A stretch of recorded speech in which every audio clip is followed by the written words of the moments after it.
Hi y'all, Doc Martha here. Whenever I go running, I'm reminded of my privileges.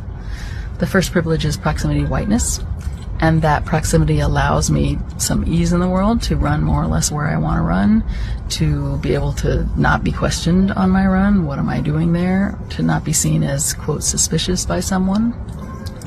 The second privilege is my ability privilege, my ability to go running, to not have to think too much about my route, to not wonder if there are going to be curb cuts.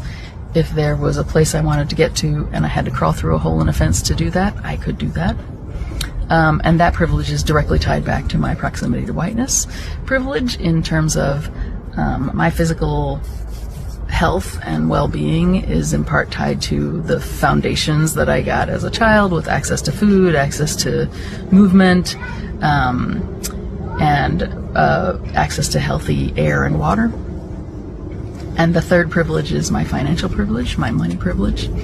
I am able to have my gear and my headphones and whatever shoes that I might need as I'm running through my neighborhood.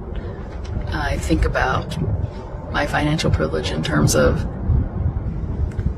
if I got up in the morning and went out to my car and the tire was flat, I could do something about that, right? I would still be able to get to work. I could take an Uber or a cab or take a bus. I might be late, but I could still get there. That wouldn't impede me too much. And once I was at work, I could call and have someone help me with the tire. I could have the car towed. I could maybe change the tire myself, okay, which ties back to my ability privilege, which ties back to my privilege of proximity to whiteness, right? And all of those things are privileges that I hold, and I think it's important to name those things, to think about those things, to stay aware of those things, because we want to use our privilege for good and not for evil. I'm curious about your privileges and how you think about them, and what's coming up for you as you watch this video. Take care.